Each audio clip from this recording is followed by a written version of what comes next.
live. Mm-hmm. Now it's live. That means you can start saying hello to people. See? You may start saying hello. Look at these things. Say hello. Hello. Hello. You won't see any, but you won't be able to see people, but they can see you. They can see you. I Okay. can't see them. No, you can't see them, but they can see you, Days. I can't see them. I know. No, but That's they can not how it see works, you. but they can see you. You And say, they can see Mama and they hi. can see me. Hi. Hi. And some of them will start saying hello back Yeah, look. by See, typing. Daisy? There you are. Yeah. That's it. That's good. Exactly. Exactly. What are you doing? I have to make sure that everything goes where it's supposed to see that it's working. I can't see them. I know, baby. Oh, hello, We Daisy. don't get to see them.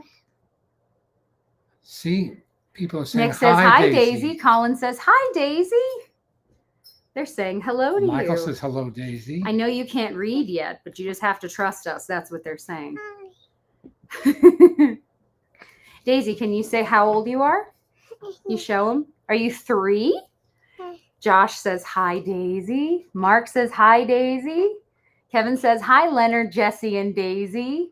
And Larry says, hi, Daisy, from Jenny and Larry and Stinky. Our dog Spanky got skunked last night. Oh, no. Oh, no. Their doggy got skunked. It's the worst. What are you doing? So I have to make sure that all of our stuff is working and that people can see us. That's my job. That's my job. Ryan says, hi, Jesse, Daisy, and Mr. Leonard Maltin. I hope you're doing well. We are. We definitely are. Is Daddy Ryan, is Robin's daddy talking to us? Is Robin's daddy talking to us? No, Robin's daddy's not here right now. That's one of her best friends. No, Robin's daddy is not here right now. He's not talking to us, but that's okay. Then Mabel. There's Mabel. That's all that really matters is that we have Mabel. Mabel. Is Mabel your best friend? Yeah. Yeah. And And who's on your dress today, Days? Can you show them? Is it Minnie Mouse? Look, Minnie Mouse. Minnie Mouse. Minnie Mouse. Daisy. Ken says, Daisy, do you prefer full frame over letterbox? Oh, Days, I don't know. I don't know. You don't know yet. Oh, you have one of your squishies with you.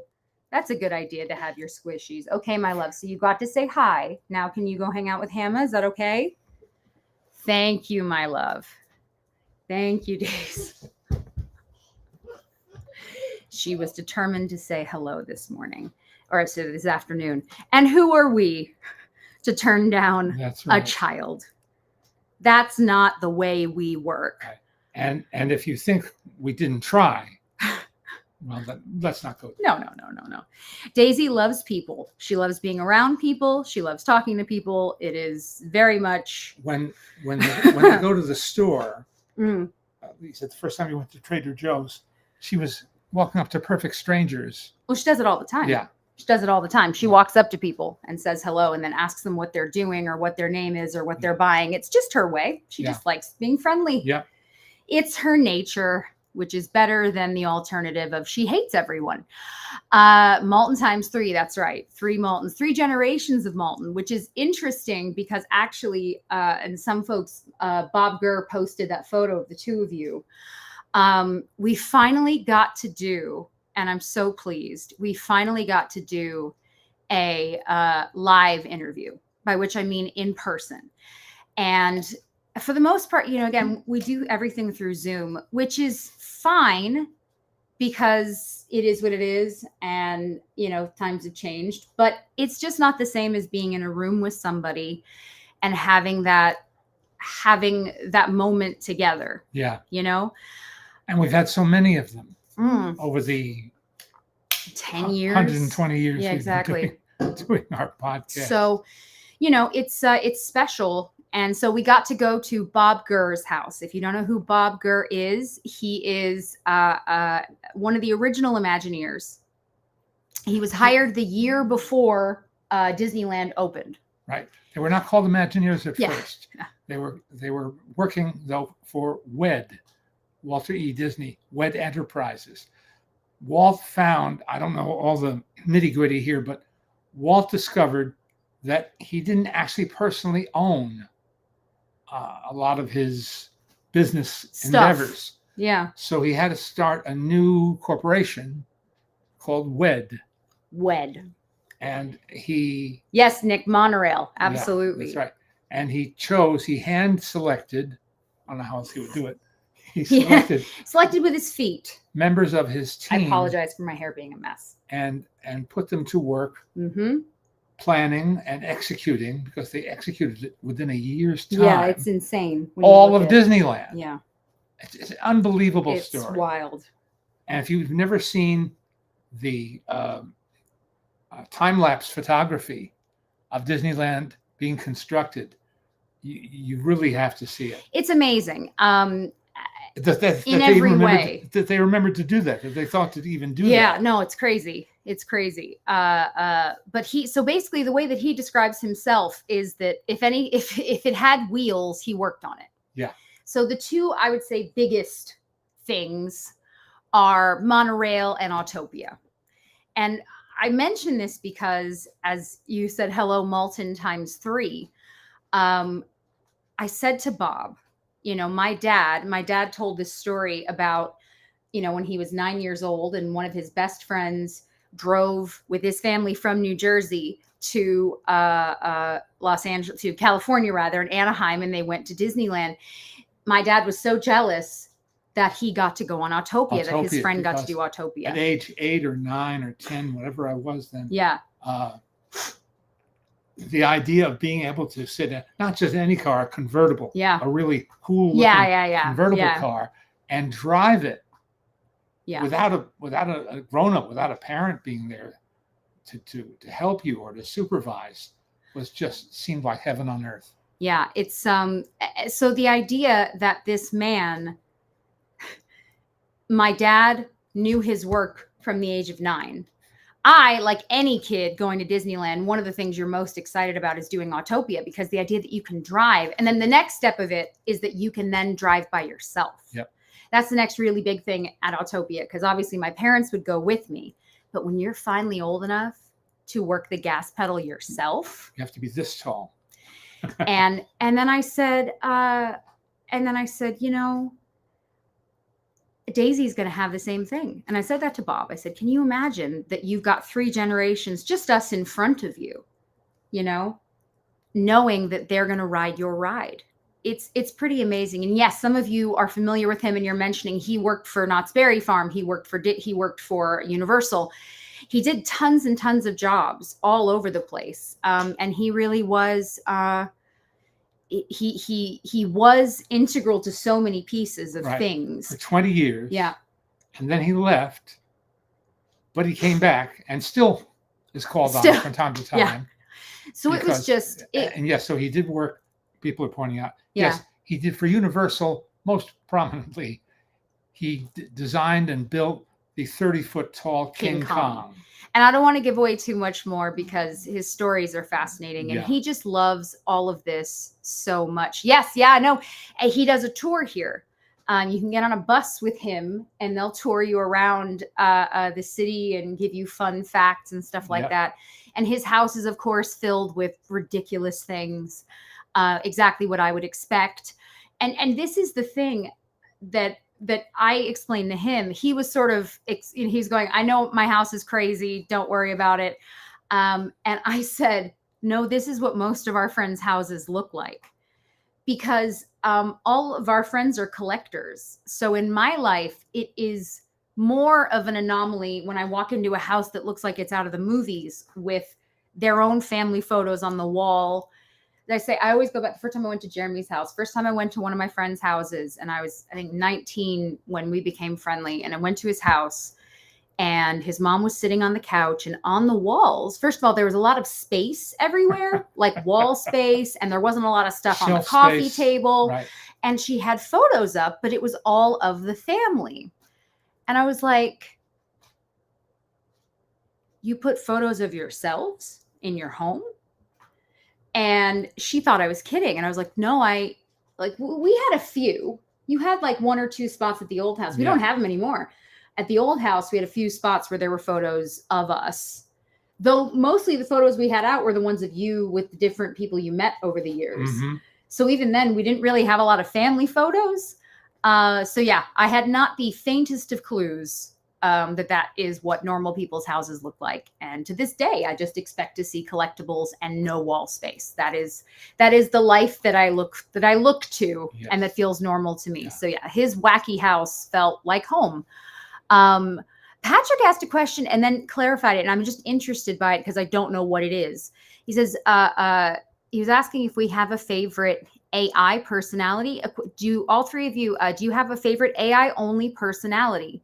Say Mila, Sophia. I don't know what that is. We have not. So I'm going down, and then he says, P.S. by personality, I mean a celebrity created online so that you can actually meet them. I don't know what that is. And now, Patrick, I'm interested because I have no idea what you're talking about. And this fascinates me. Exists Yeah. because of or in the world of. Yeah. Is it just universal AI or is it a artificial person who intelligence. does AI? Thank you. Jerry says, can I admit tuning in just to see what Jesse's hair is doing each week? Let me tell you, I don't know what it's doing each week. I don't know what it's going to look like when I wake up in the morning. And Daisy likes to help brush it. And that's about the extent of time it gets at this point. What's someone else? What do you guys think of Sinners? So this film has come up quite a bit. And the same answer. Because it's proved to have legs, as Yeah. they say. He liked it, didn't love it. Is I think the fastest sort of. I liked it, didn't love it. I did not make the transition from part 1 to part 2. I'm oversimplifying it. Yeah. But it's one kind of film for about an hour, and then it turns into quite another kind of film. Yeah. Although its proponents would tell you that it all one river flowing with different tributaries coming into it, and it's one concept. Thank you. Kevin is pointing out, what is wall space? And for that matter, what is shelf space? Kevin, we don't know. When I tell you, Bill, we don't know. First time viewer Bill, I did not ignore your earlier Hi, Bill. greeting. But Hi, Bill. If you're a friend of Mark Evaniere's, it's the only credential you need. That's it. I get a lot of messages for people who would like to speak to my dad.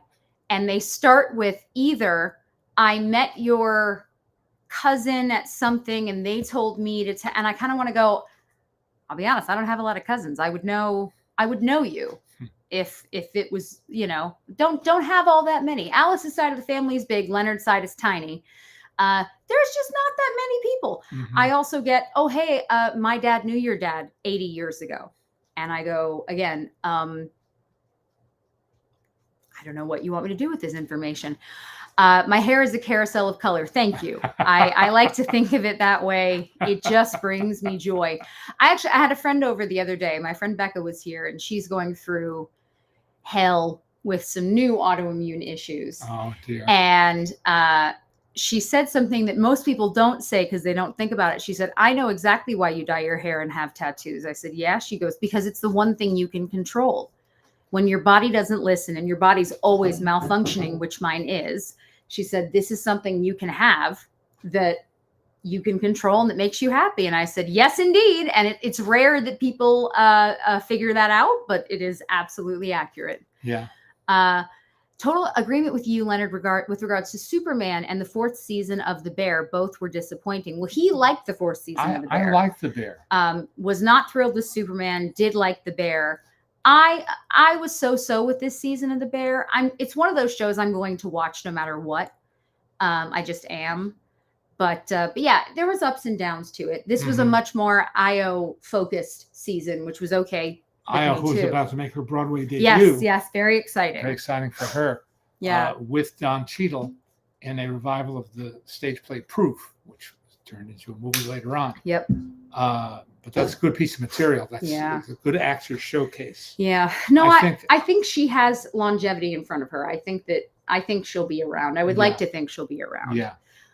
He still hasn't seen Fantastic Four. so could not answer that for you. This is interesting. Chris says, what's a piece of false information or trivia that you see repeatedly pop up in a lot of film history books? I want to start by saying one of the funniest experiences ever. We were on the QE2. I was 12, so this is a while ago. And they had a book that talked about all of the stars who had sailed on the QE2 over the years. And they had photos.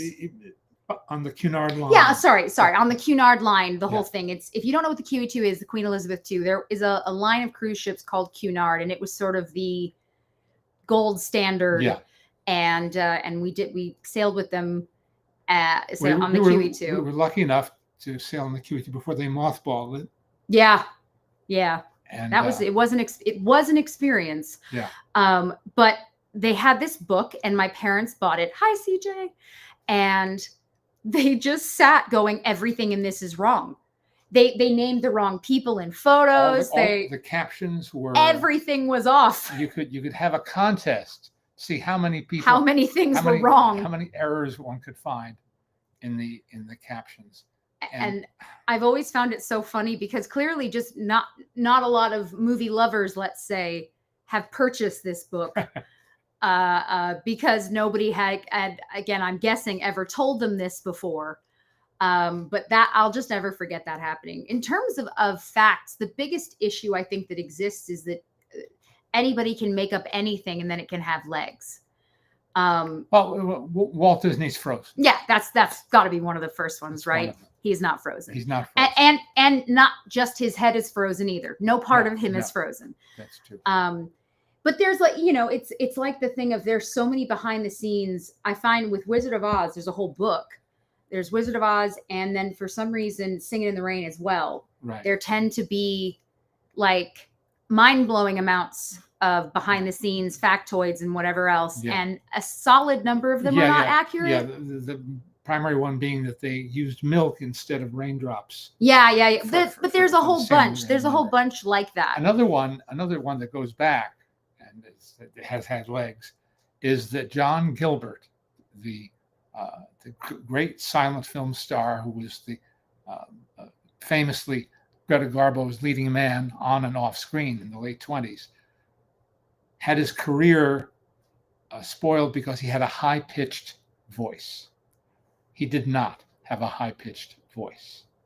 He, depending on which story you believe, it was the manner of dialogue that he was forced to speak. I love you. I love you. I love you so much. I mean, it was just ridiculous dialogue in a romantic film that made him look silly. That's story one. Story two is that he was deliberately sabotaged by Louis B. Mayer, having punched Mr. Mayer in a men's lounge. And Mayer... Where else would one punch? Incurring the wrath of Louis B. Mayer, which one did not want to do at that time or any time. And that Louis B. Mayer took what had been one of his biggest stars and gave him deliberately second and third rate material to bring him down or to force him to quit and violate his contract. He was making a lot of money. So it would be to MGM's short-term benefit to save that salary. And Gilbert refused to succumb. And he had two, not comebacks, but he had two exceptions to that rule. One is that he made a film called Downstairs. I think he even created the story for it. And it's a small, modest film with Karen Morley as its leading lady. And it's a very good film. I got to show it at the Museum of Modern Art in New York years ago. And I guess it turns up on TCM. It's in their library. But it shows what he was capable of. It's a very sardonic and entertaining movie. And Queen Christina, where Greta Garbo specifically asked them to hire him and so they could be on screen together again. And he's very good in Queen Christina. There you go. We have a bunch of interesting questions. First one, I'm going to say Jerry's asking if you've ever been mistaken for Roger Ebert. Oh boy. All of the time. Oh boy. The worst being, and our joke always is that people will say, "Are you Siskel and Ebert?" Yeah. Which is particularly funny because Like it's that's a two people. Compound word. There's two human beings. Gene Siskel passed away. It's a very long time ago now. It's God, is it 30 years? Possibly. Maybe somewhere in that vein. It's a long time because I don't even know if I was a teenager when he passed away. Mm-hmm. So that was always on its own. Like he's not two people. Also, one of those two people is deceased. Well, then Roger's been gone for probably 10 years or a little somewhere in there. Yeah. And so now when they say it, both of these gentlemen are deceased and they are two people. So yes, that has happened many times. First time it happened to me, I commuted for a year and a half. I got my job at Entertainment Tonight at the end of May, beginning of June 1982. Hardly a man is now alive. And on airplanes, in airports, and commuting, I started getting recognized. I was on this big hit national TV show. And people would say, are you Ebert? Are you Siskel? Or are you Siskel and Ebert? And at first I didn't get it. I said, which one? I don't look like either one. Neither of them. You know, I'm not skinny. No, the three of you look absolutely nothing alike. I know. Yeah. I'm not as slim as Gene was. I'm not as chunky as Roger was. Chunky? Ooh. I don't know what word that meant. Feisty, Leonard. Yeah. Feisty. But I didn't get it. And also, neither of them have beards. I think that would be what Yeah. I would go with first, is neither of them have beards. I came to understand that it was really a compliment. Yeah. Because they recognized me. They knew it was something to do with They film. knew it was something to do with movies. Yeah. And well, who talks about movies? Siskel and Ebert. Yep.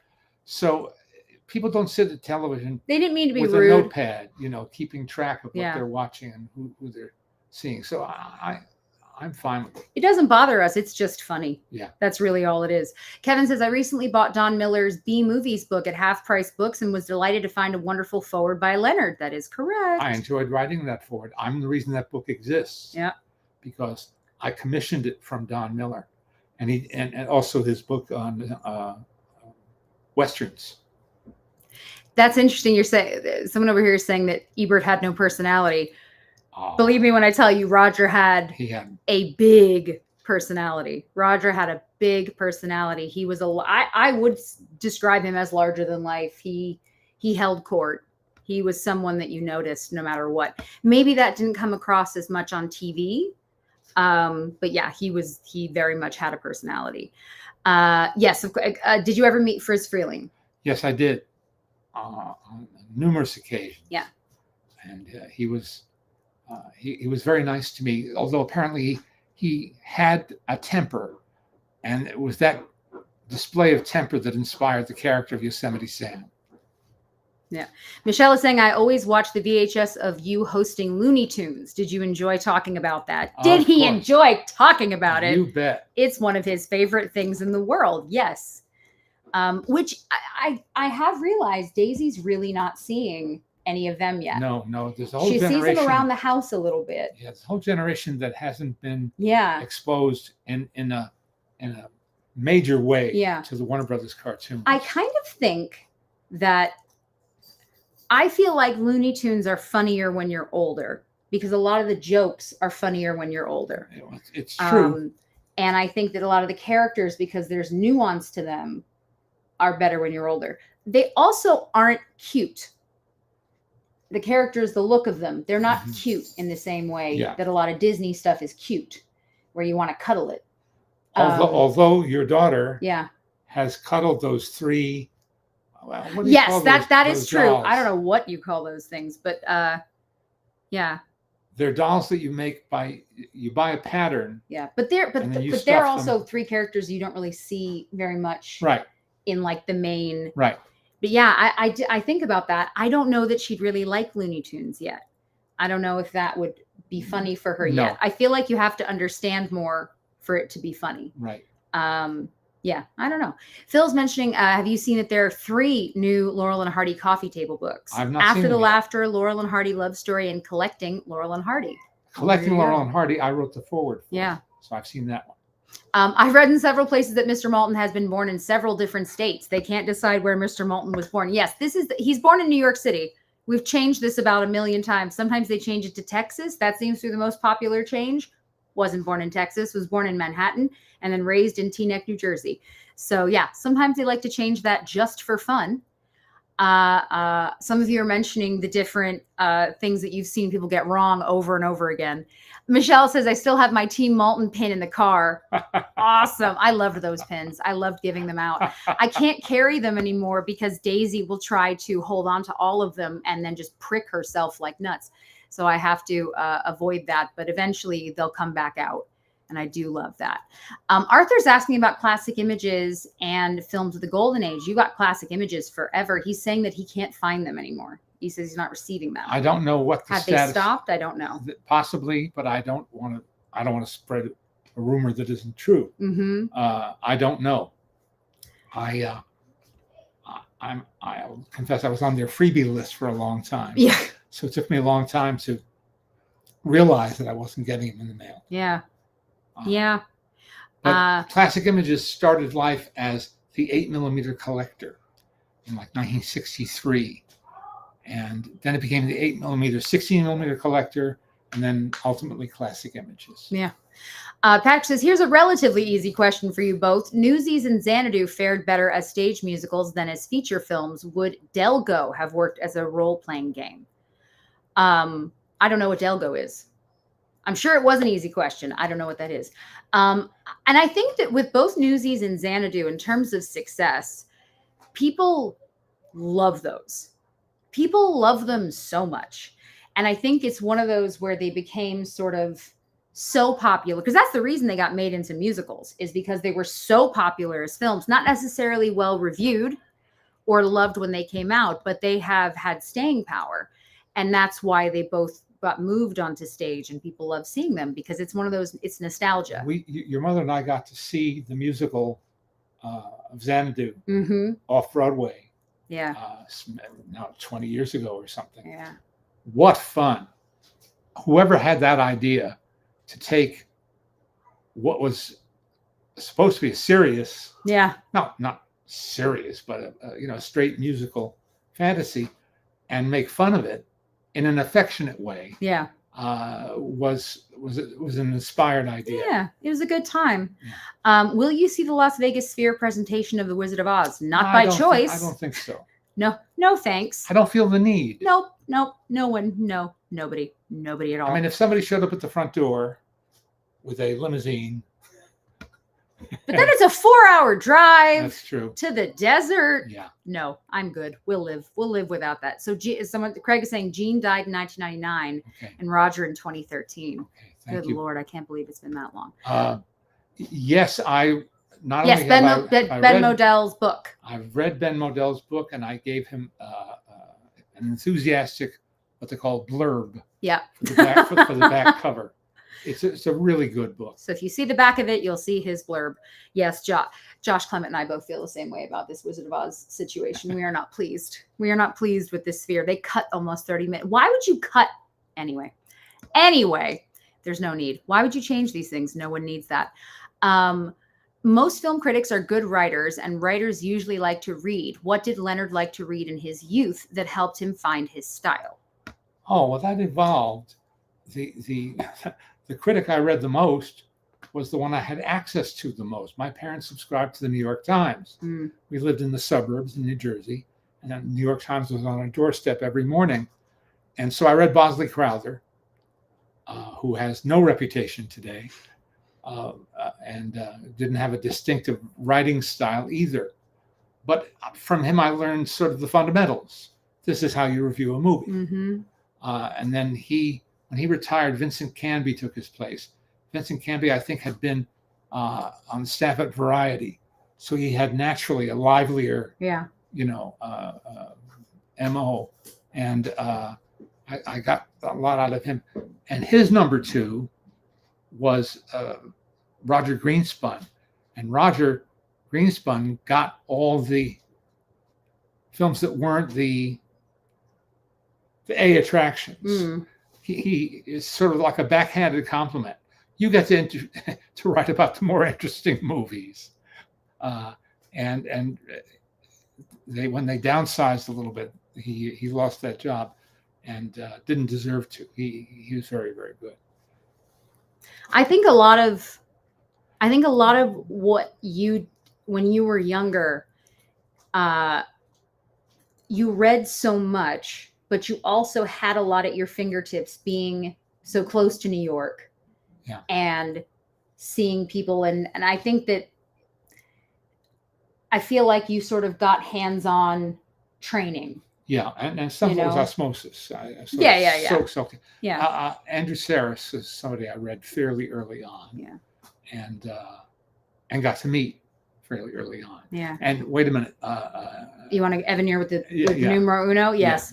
Yeah. Yeah. Mark Evanier, wait a minute. That guy I used to eat pizza with at numero uno wasn't Siskel and Ebert. He had 2 thumbs. For a long time, I joked that we should cut off my dad's thumbs as a publicity stunt. Because whenever people still say to him, 2 thumbs up. And we always go, we don't have thumbs in our family. Maltins have no thumbs.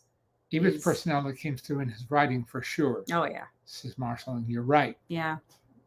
He was an early adopter of the internet and decided pretty early on to put his entire backlog online, free of charge. Yeah. So you could go back now and read his essays. Yeah. And that's where I really came to admire him. Wow. His writing. His wife, Chaz, his widow, Chaz, has done a phenomenal job keeping him alive in every possible way. Yeah. Keeping his writing accessible, keeping everything. She's amazing. And she has honored him in every possible way, I think. So, yeah. That's true. I always say, he said that I was very useful because I would get popcorn and drinks. My parents would sit down and they would sit down with them. And then I would take the orders and go get the popcorn and drinks. And Roger thought that was useful. And he appreciated that from me. I don't know that he loved kids. I don't know if that was his favorite thing, but he tolerated me and he liked that I could deliver things. So, as I say, I served a purpose to him. Bill's asking, did you see the New York Times list of the best 21st century movies? And what did you think of it? I saw that it had been posted, but I have not taken the time. Let's take a look. I'm not taking the time to look at it. Lists are designed to be argued with. They are, yeah. We don't generally like lists. Because they provoke argument, discussion, debate. And everybody's going to feel differently. They just are. There's 100 best movies. I don't want that many. That's too many. It's too many movies. Well, that's the one. There's 100. I don't want 100 movies. All right. Are they in order? Or is it? Oh, I can't read it anyway because it's behind a paywall. Oh, okay.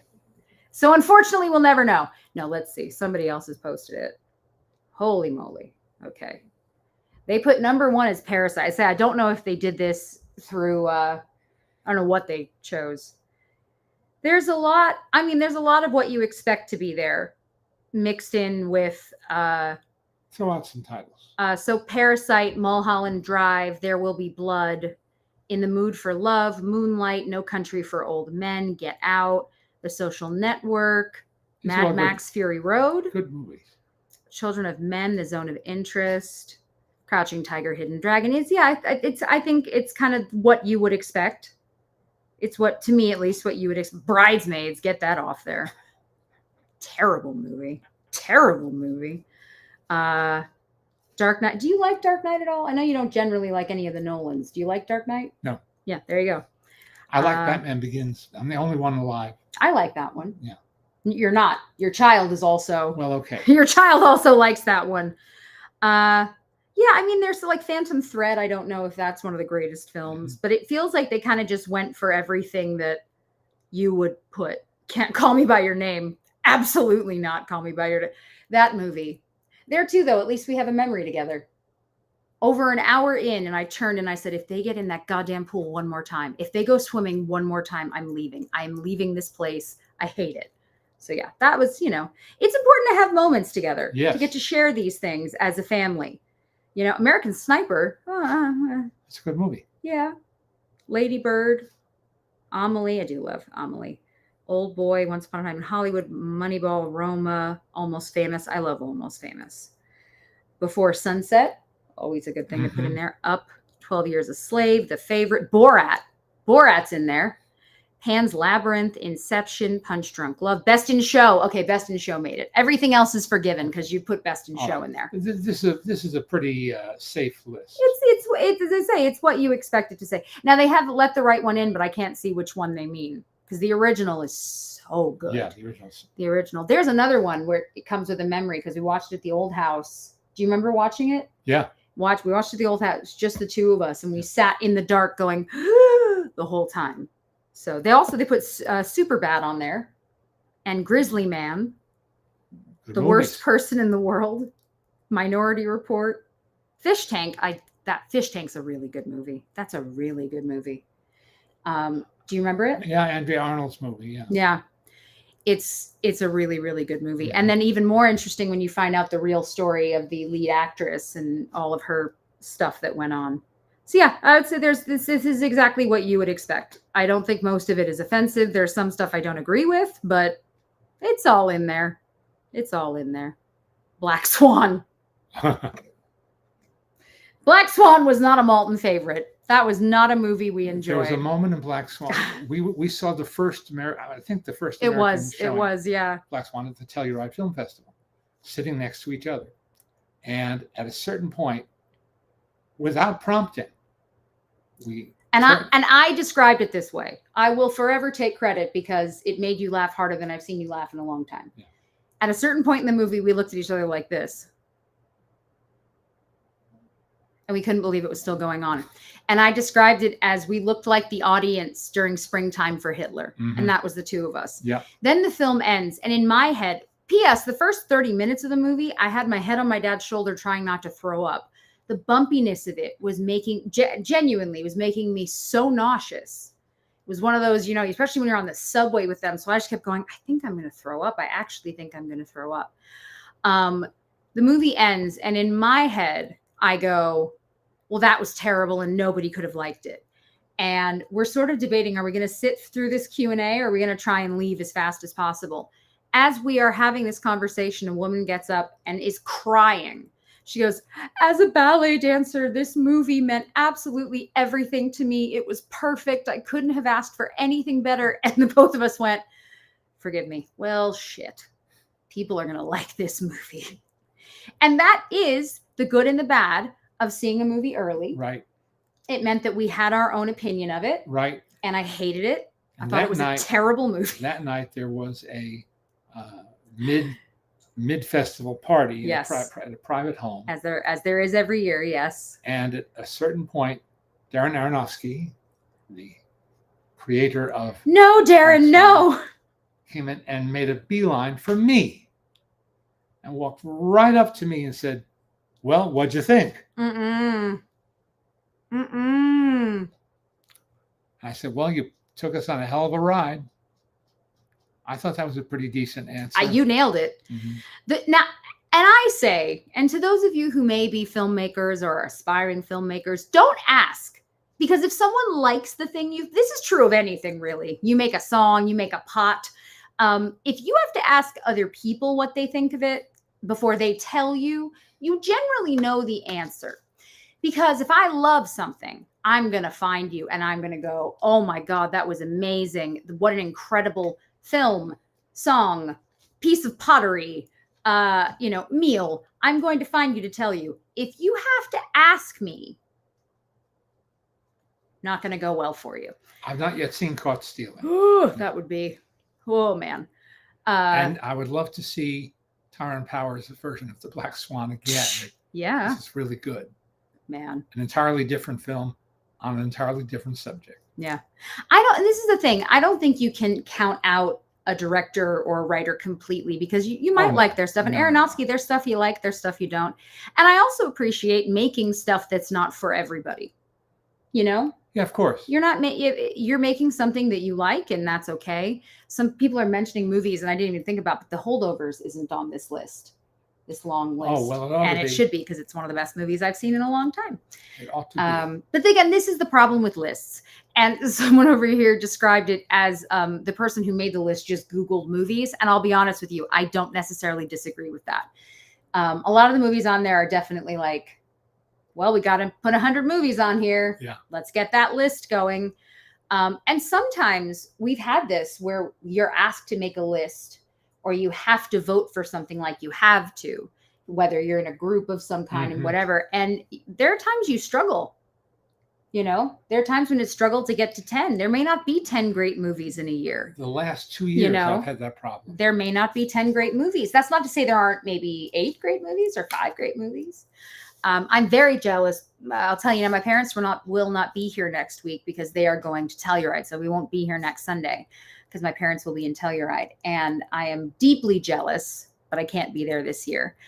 But, you know, it is one of the most incredible opportunities to get to watch movies early, to watch them with really interesting crowds. And then especially if you do like something, really cool to be able to see the filmmakers, sometimes the cinematographers, the writers, the actors, whoever. So I am very much looking forward to the stories that you guys get to come home with and we get to hear all about. Yes. I have so many memories. I have such a flood of memories. Yeah. From 1979 onward. We like to say we discovered Telluride before Oprah or Tom Cruise. That's right. But it's not a place to bring a toddler. Yeah, which is what I have. If you didn't notice, it's what I have. Especially a toddler that needs friends around and needs other kids. Daisy is very much a kid who needs other kids. She just loves being around other kids. And so she does struggle, because I have traveled with her a bit. She does struggle when she doesn't have kids her age around her, because she just wants to play. And yeah. And that's appropriate. I guess it's exactly it, as she should. She's 3.5. So not this time. But hopefully again in the not too distant future. What do you got? You have time? I had a question above about the Bad News Bears. Is the director, could you post it again so I could see it? Could you ask the question again, please?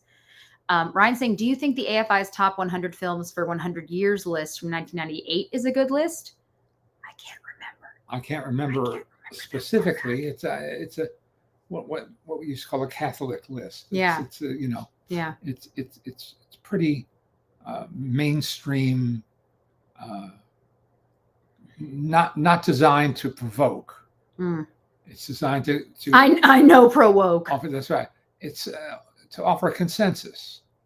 Consensus is what most people agree would be the top films of the century. I like to say that most people have 2 lists. They have the fancy list and then the real list. Because there's the list of movies where you're like Casablanca. My dad's favorite film is Casablanca, right? My favorite film, 7 Brides for 7 Brothers. But then there's the stuff you love that's crap, and you know is crap, but you love it, and that's okay because it makes you happy.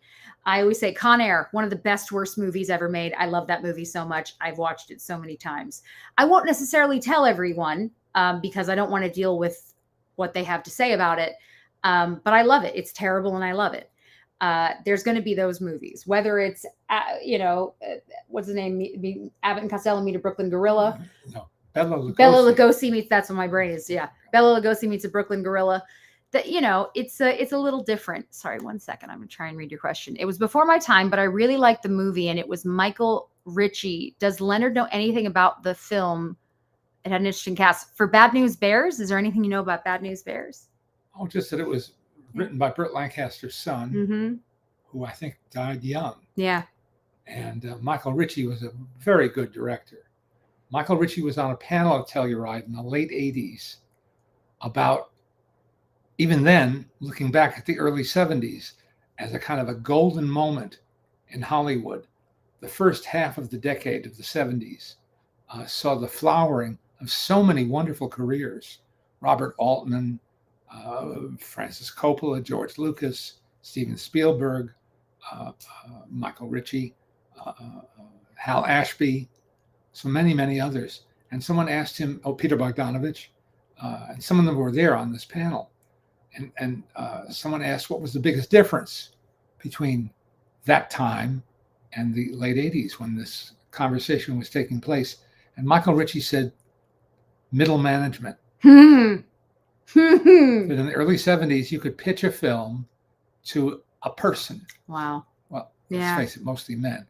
To a guy. You could pitch a film to a guy, and the guy would say yes or no. And that essentially would get the movie made or not made. Mm. And now there are a lot of vice presidents in between. There's a lot of in Yeah. between. That's really interesting. Rob, the question you have is not a question. What is you're asking us about the movie, or are you asking about the people in the movie? Can you try writing it again? What's the last great film you saw at Telluride? Hard to remember. Well, Parasite would be one. Yeah. The Noah Baumbach film.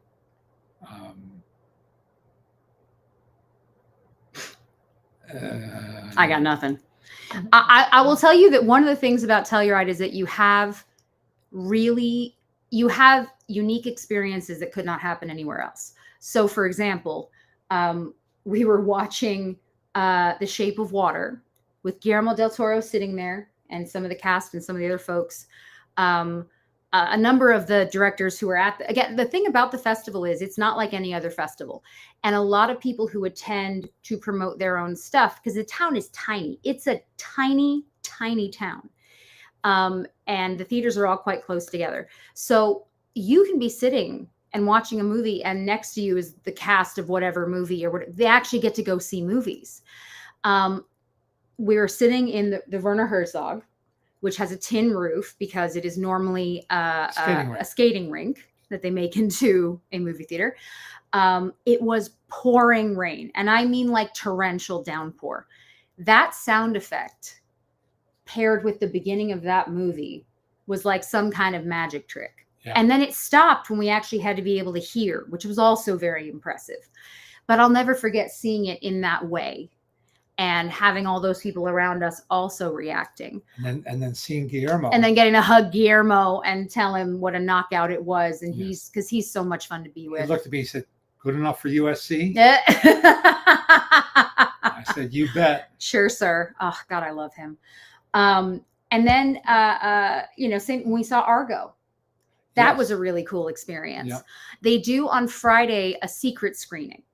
In general, you don't know what movies are going to be in Telluride. Sometimes maybe one or two, but generally they keep it as quiet as possible. You don't know until they tell you and you're there.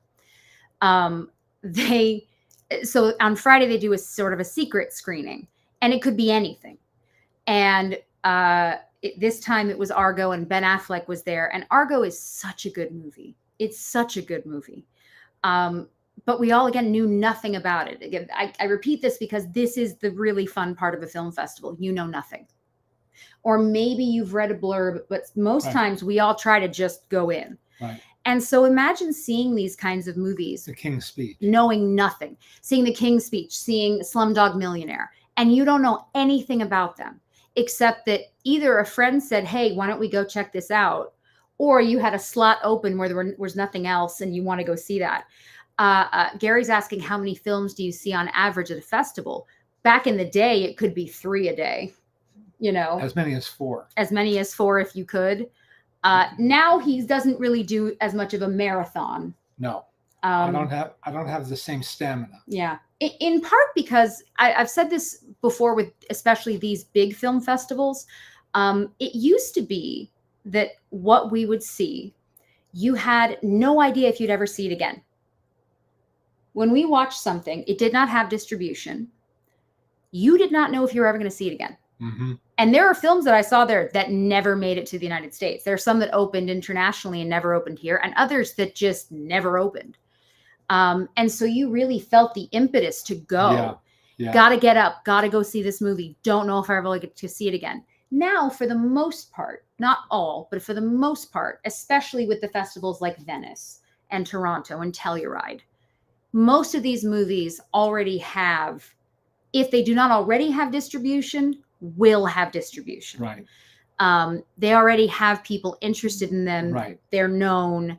So it's different. Also, they do revivals, and they do classics, and they have a little cute little theater in the public library Mhm. called the Backlot, where they show documentaries mostly about films about filmmaking or about filmmakers, Mm. and that's a nice little showcase. And Yeah. I look forward to seeing stuff there that I may not get another chance to see again. Yeah. So that's the thing is when you're picking and choosing, you know, especially if we know that a film already has distribution, then you may go, all right, I'm not going to try and get up for the 8 a.m. of Right. such and such Right. because I don't have to. I remember Bertrand Tavernier, the late and much loved Bertrand Tavernier, was a wonderful filmmaker, but he was also a film scholar. Yeah. And a film proselytizer. Yeah. He was a big one for encouraging you to see films that he thought were worthwhile that maybe slipped under the radar. Yeah. And he did a whole series for French television that fortunately is out on Blu-ray. He was going to, we didn't know if it was going to be available in America or not. Mm-hmm. And the one showing is like 9 a.m. Sunday morning. Yeah. You get up. At the Sheridan Opera House. If he says get up, I got up. you get up. You do it. I sat next to Ken Burns. And at the end of 3 hours, we looked at each other and said, more. Mm. We want more. And when you guys came out of the Alice, the female filmmaker that got lost, French, help me. Do you remember? No. You guys saw it at Mason's Hall early in the morning, and it was a really big deal because you found out that this woman had helped. Alice Guy Blanchet. Alice Guy Blanchet. There you go. Yes. Alice Guy Blanchet. The pioneering. When they came out of that one, all of you Yeah. were like buzzing. Yeah. That Doug is saying, isn't it tough jumping to different genres in the same day? Tough to calibrate. Well, that's part of it. You're with all of these people and you're all buzzing. You know, you're all buzzing. You're Right. excited and you're tired, but you're tired as a group. And so it's this just really special thing to get to talk to each other and to turn somebody on to something. Hey, I just came from such and such. You have to go see it. It's Right. fantastic. Now, some of know. the people who are telling you this are perfect strangers. Many of them are perfect strangers, And which also adds to it that you're sitting with people and talking to people and going, Yeah. cool, man, let's go. everybody talks to everybody. Yeah. And should you rely on their opinion? Don't know, but they're Who cares? Go try it. if they're really enthusiastic. Go try it. sometimes, you know. And that's when Scott and I, my husband and I, were going to go see Marcel the Shell with Shoes On. Mommy had just come out of a movie with you that was super depressing, and she was upset. You were going to go back to the hotel and have a rest, and Mommy was just in a mood because she'd Yeah. just seen this depressing movie. Yeah. And I said, well, do you want to come with me and Scott? And she said, oh, what are you seeing? I said, it's called Marcel the Shell. We love the shorter version of the cartoon. Do you want to see it? Maybe see if you like it. And she kind of wasn't sure, but said, okay, and went. And we love that movie. We all loved that movie. And when she came out, she was in a good mood. She'd seen a great film, and it was, the thing about it is it chooses to be sweet. There are parts of it that are very emotional. But there are but the way that it ends is very sweet and kind and loving. And that's exactly what you need sometimes. And so she was thrilled that she saw it, which I loved.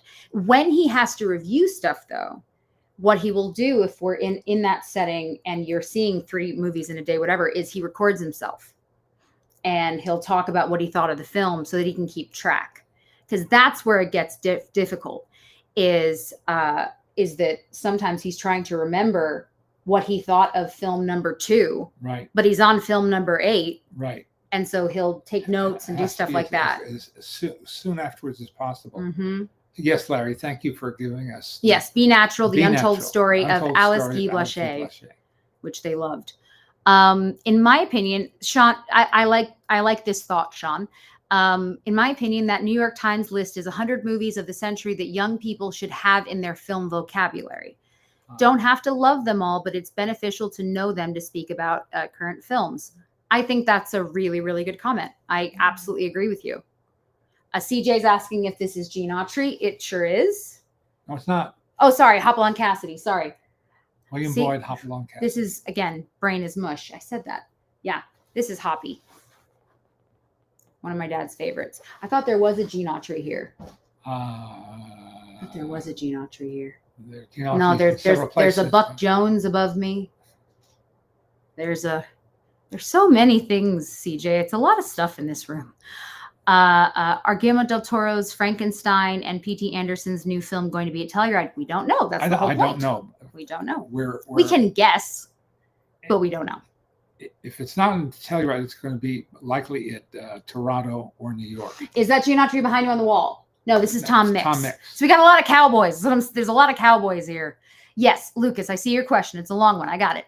I have a question for you guys about Walt Disney's sound effects wizard, Jimmy McDonald. Did Jimmy McDonald use his lamp chimney growls and roars for the audio animatronic wild animals in the Disney park? In the Disney, so sorry, it moved. In the Jungle Cruise ride, especially for the pride of African lions in the ride, because Mr. McDonald's lamp chimney roars are one of my favorite Disney sound effects in Walt Disney history. Do you mind answering my question about Jimmy McDonald's lamp chimney sound and effects? Your fan, Lucas Walker. There's a lot, Lucas. The answer is I don't know. I don't know nothing about nothing. The answer is I don't know, Lucas, and I don't want to guess or guess wrong. Yes. Craig says, I hope you keep a list of the films you see. I love hearing your opinions on the Telluride lineup. He always does. We write them down. Otherwise, you will forget. Yeah. You will absolutely forget. It happens. Yeah. I used to be more diligent about keeping track. As I get older, I realize, who cares? And there you have it. We did want to show you, most of the stuff isn't in it anymore, but we got this box yesterday in the mail. P.S. Did you see that the box it came in had its own tape? I noticed that it had an imprint. It had, no, the tape said the plot thickens. Mm-hmm. The tape they used to seal the box. Details. We should explain that at holiday time, Christmas, New Year's, it's not uncommon for people like me in the media. Yep. There's a whole thing. To receive. But this isn't holiday. Promotional items like this. In boxes like big this, old box. Sometimes very elaborate. It's a big old box that you will bet my daughter immediately went, this is mine, and took the stickers and some of the other stuff. But I did snag from her before she could take them away this lovely tumbler. Lovely tumbler. Now this is for the plot thickens. TCM. And more importantly, I love this. Who thought of this? It's a Cleopatra butter dish. Or change tray. I mean, it could be, but I think it would get bruised really fast with a change tray. And the back says TCM, the plot thickens. TCM is in its 6th season of podcasts. Yeah. And they're very good. Mm. And the new one, the current one, is Cleopatra. It's about the making of the notorious Cleopatra. And the reason it has special meaning to TCM is that the primary host, Ben Mankiewicz, is the great nephew. He's a Mankiewicz. Of Joseph L. Mankiewicz, the man who nearly melted down, given the cause célèbre that Cleopatra became because of Elizabeth Taylor falling in love with Richard Burton, her leading man, though she was very much married to Eddie Fisher, who was there in Rome while they were shooting. I hate when that happens. And Mr. Burton was also married to his wife Sybil Burton, blah, blah, blah. It's a great story, and they tell it very well. The installments are anywhere from a half hour to 45 minutes long, I think. And it's really worth listening to. Even if you think you know the story, you'll find things you don't know and didn't know. And Ben talks to one of his cousins who was closer to the events of the meltdown. Yeah. And, the catastrophe. The catastrophe. It's hard to put into words just how earth-shattering this one movie was. It almost put 20th Century Fox out of business. It was not the flop. It was not the box office flop it was long reputed to be. But it was a failure in many other ways. It cost so much Cost an awful lot of money. And Elizabeth Taylor was paid a salary of $1 million, which at the time was unheard of, unprecedented. There's a lot to learn. I'm shocked that a woman got that at that time. Mm-hmm. It's crazy. And somebody must have done what the equivalent is, if it's 10 million today or something like that. I don't even know. Somebody else is Ryan, and then someone else is also mentioning, because I posted the Disney Treasures thing that you not Disney Treasures, the Disney Archive thing that you received. You didn't bring it in, so we'll have to show it another day. The Disney Archive decided to do something nice. Paula Lowry got one too. She messaged me to say she was happy that yours came in the mail as well. Great. But they got cool little pin and a certificate, basically just thanking the people who have put a lot of time and effort, into the archives. An engraved wall plaque. Yeah. Very, very nice. Mm-hmm. And a friend of mine looked up the pin. The pins are going on sale on eBay for $1,000. These pin people, man. I don't know if any of you are pin traders and a part of that Disney universe of pin trading, but holy cow, what a mess. But yeah, so there's that. Do you want to try and show some of your stuff? Real quick. Okay. Real quick. I'll show some sheet music. Sometimes sheet music is all that's left. Yeah. This is sheet music for a film called Thunderbolt, that, if I'm not mistaken, does not exist. No print, no negative, just a song. Just a song. George Bancroft and Richard Arlen and Fay Wray. And Fay Wray. Daddy, won't you please come home?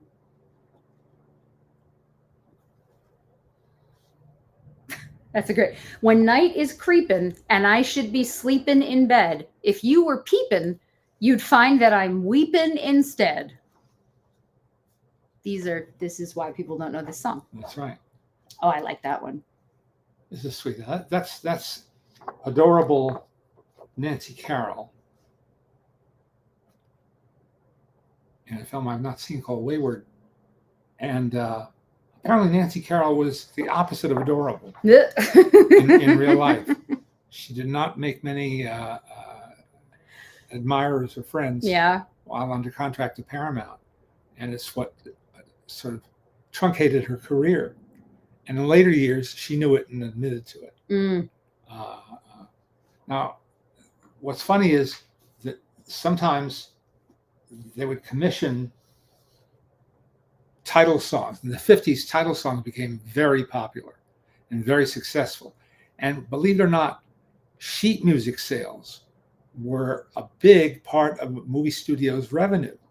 They made lots of money selling sheet music in the days when every home had a piano, it seems like, and people would learn to play these songs if they were any good. I don't remember this one for Written on the Wind, but it was written by Sammy Cahn, I think. No. Yeah, Sammy Cahn and Victor Young. Mm. Sammy Cahn, when asked which came first, the music or the lyrics. Oh, the Four Aces. Yeah, right. Which came first, the music or the lyrics? He said the phone call. Hey, I love that. Saying, hey, you gotta always write a makes song. me laugh. Got to write a song called "Written on the Wind." That's right. So funny. That is one of my favorites. Yeah. As anecdotes go, we'll put that together. Hello. Is it glue? No, it's just there is like some sort of stickiness in the middle. And what I love, so it says, as sung in the picture and recorded on Decca Records by the Four Aces. If you don't know who the Four Aces are, you should know who the Four Aces are. Yes? Yeah, absolutely. Yes. Oh, that's a good one. The Valentino Tango, Noche de Amor. The film was a flop, and I think the song was a flop too. But it's a great sheet music. Yep. Every now and then, an actual good song would come along from a film score and kind of standard. I saw you last night and got that old feeling is from Vogues of 1938, a film of no particular distinction, but it had that one enduring song. Mm. Alma Kruger. With all the name changes they had, they let her keep Alma Kruger. Oh, what the hell. I'm just saying. And here's a song Fun art. I don't know, but it's by Arthur Fried and Nasir Chant Herb Brown. of the Jungle. Joan Crawford in Untamed.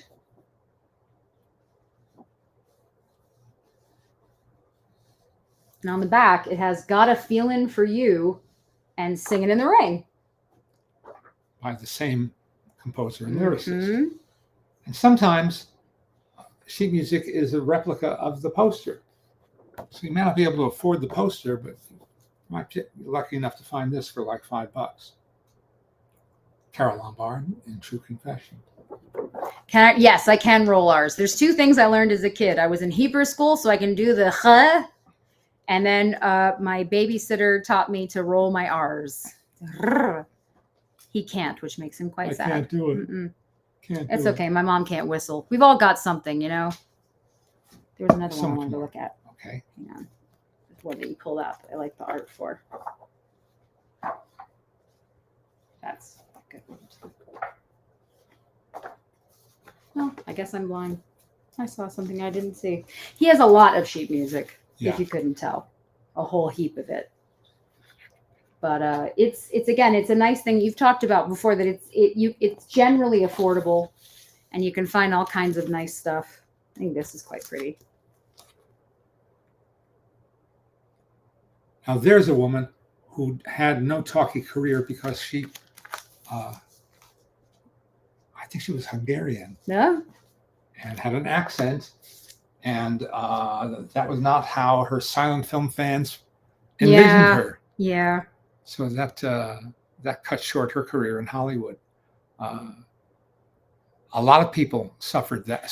Larry says, update, Thunderbolt 1929 is available on YouTube. Ha! Dun, dun, dun. There you go. Go figure. Thanks, YouTube. And thanks, Larry. Oh, boy. Oh, man. Well, as always, friends, it's nice to be with you all. I say we will miss next week because my parents will be in Telluride. So Daisy's throwing a kegger if you want. Hi, Logan. So if you want to invite, just let her know. And we will be back after that. So hang on. Craig is saying, Leonard, Thunderbolt not only exists, it is available on Blu-ray from KL Studio Classics. It is a great Von Sternberg film. Look at you with all that egg on your face. Well, there it is. And I'm happy to hear it. I'm happy. Whoop, and there goes your alarm. There always you go. willing to learn. Always willing Always to learn. happy to learn. Right? Everybody, please be well and have a good holiday next week. Hi, Logan. And have a good holiday next week. And even if you have a dog making sounds like that, be kind. Oh, man. Bye. See you, folks.